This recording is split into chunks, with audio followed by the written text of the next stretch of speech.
আসসালামু আলাইকুম, ওয়েলকাম করছি রিয়াসাদ আজিম আমার ইউটিউব চ্যানেল ও ফেসবুক পেজ থেকে। অন্য ধর্মে যারা শুনছেন সবার প্রতি আমার আন্তরিক কৃতজ্ঞতা। ঈদ মোবারক।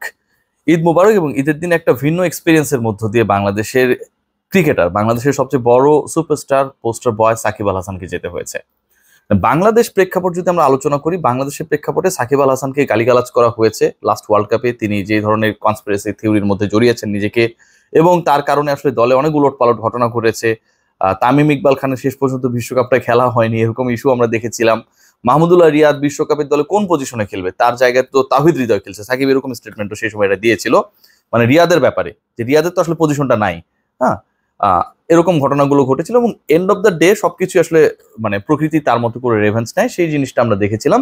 সাকিব আল হাসান ফ্লপ হয়েছেন বিশ্বকাপে, তার দল ফ্লপ করেছে, তিনি চোখের সমস্যায় ভুগেছেন, দেশে ব্যাক করেছেন, দেশে প্র্যাকটিস করে আবারও ব্যাক করেছেন ভারতে খেলার জন্য।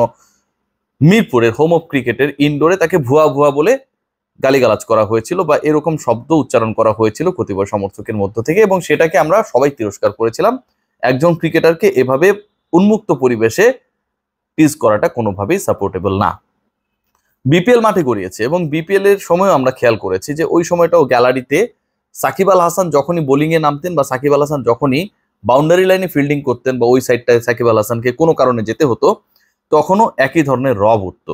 বাংলাদেশের মানুষ যারা বাংলাদেশে থাকে, বাংলাদেশে খায়, বাংলাদেশে পড়ে, বাংলাদেশের টাকায় বাজার করে, হ্যাঁ, তারা তো গরিব মানুষ, তাদের চিন্তা চেতনা খুব একটা বড় লোক না। তারা সাকিব আল হাসানদের মতো আসলে ওই ক্লাসটা মেনটেন করেন না, যারা হচ্ছে বাংলাদেশে থাকেন এবং মোটামুটি খরচটা করেন হচ্ছে আমেরিকায় গিয়ে।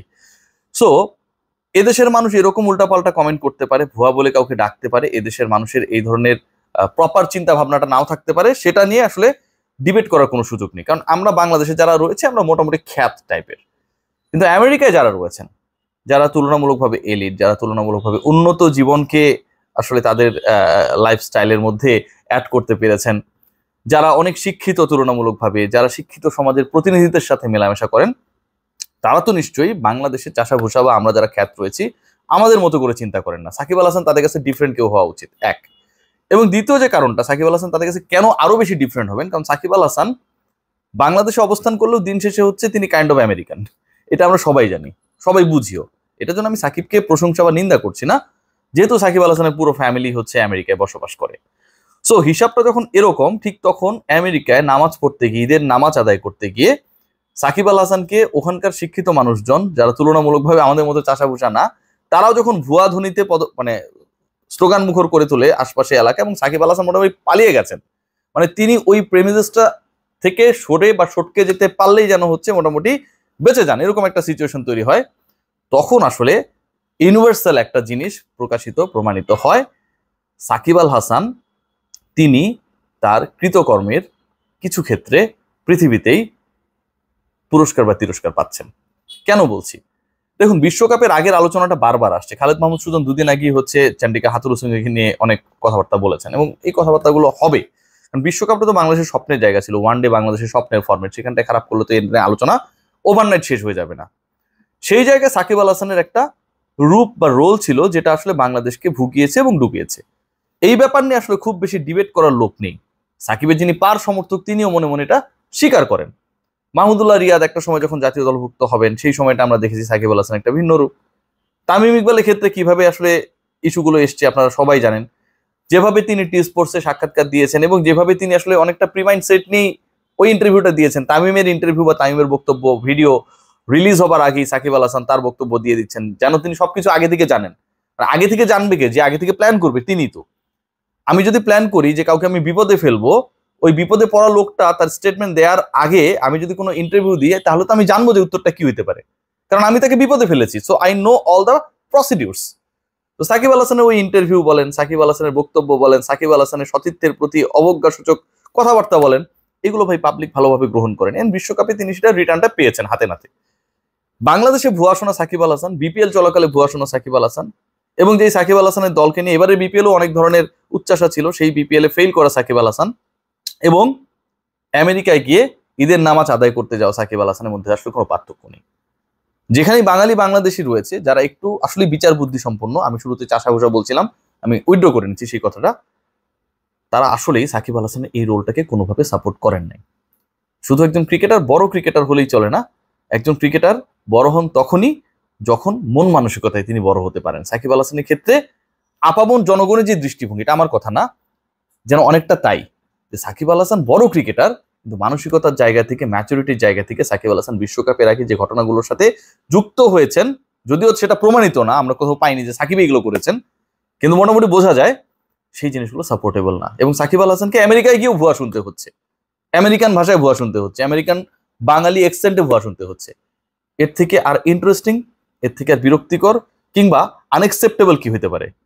হচ্ছে। তামিম ইকবালরা এর মধ্যে একটা দারুণ কাজ করেছেন।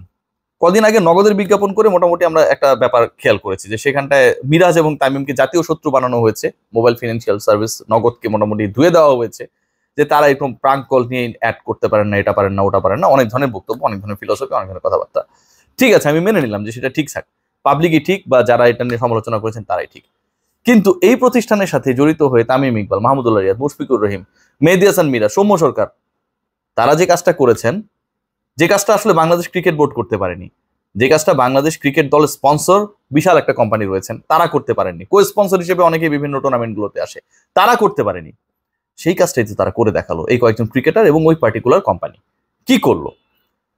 একজন ক্রিকেটার সৌম্য সরকার তার স্ত্রীকে নিয়ে বিপিএল ফাইনালের ট্রফি জেতার পর ছবি তুলছেন, পেছনে মাঠকর্মী, নারী মাঠকর্মী, তারা হচ্ছে মাঠ ক্লিনিং এর সাথে জড়িত।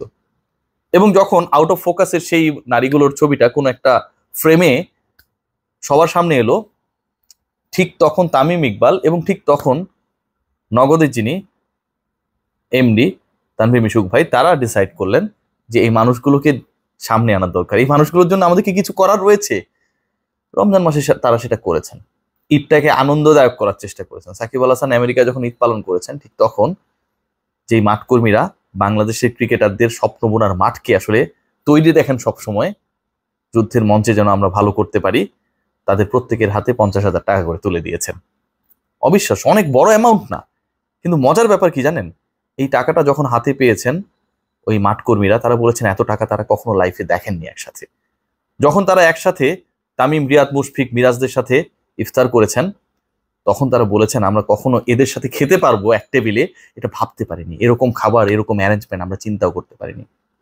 যেই ডাকটা কখনো তামিম, রিয়াদরা শোনেননি, তামিম মামা, রিয়াদ মামা, কোনো এক পার্টিকুলার মাঠকর্মী, হয়তো তার বাড়ি বরগুনায়, হয়তো তার বাড়ি পঞ্চগড়ে, হয়তো তার বাড়ি নেত্রকোনায়, বিভিন্ন জায়গা থেকে বাংলাদেশে আসলে মানুষগুলো ঢাকামুখী হয় না জীবিকার তাগিদে, জীবনের তাগিদে, যখন তারা সরাসরি ওই তামিম আর রিয়াদকে মামা বলে ডেকেছেন, সেটাও একটা অভূতপূর্ব অনুভূতির জন্ম দেয়। কিছু পরিবারকে, যেই পরিবারগুলোর উপর কোনো না কোনোভাবে আমাদের ক্রিকেট নির্ভরশীল, এবং আমাদের ক্রিকেটের এই বিশাল পরিসরের কেউই তাদের দিকে ঠিকভাবে তাদের দৃষ্টি দেয় নাই, এত কোটি কোটি টাকার স্পন্সর দেয়া হচ্ছে, কেউই দৃষ্টি দেয়নি, ঠিক তখন সেখানটায় আমাদের কিছু ক্রিকেটার, আমাদের গ্রেট ক্রিকেটার, আমাদের লেজেন্ডসরা এবং নগদ তাদেরকে কাছে টানার চেষ্টা করেছেন। 50,000 টাকা খুব বড় ব্যাপার না, 50 জনকে যদি 50,000 টাকা করে দেওয়া হয় 25 লাখ টাকার মতো হয়, খুব বড় ব্যাপার না। কিন্তু আপনি আসলে কি করছেন, কোন উদ্দেশ্যে করছেন, সেটাই বড় ব্যাপার। দিন শেষে উদ্দেশ্যটাই মুখ্য, যেটা মানুষকে মহান করে।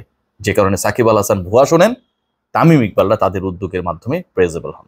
সবাই ভালো থাকবেন। আমি জানি এই ভিডিও দেখে আপনারা অনেকেই বিরক্ত হয়েছেন, মনের কথা বলার জন্য আমার আসলে আমার প্ল্যাটফর্মটা খুব প্রিয় একটা জায়গা, তাই বললাম আজও ঈদ মুবারক, টেক গ্রেট কেয়ার।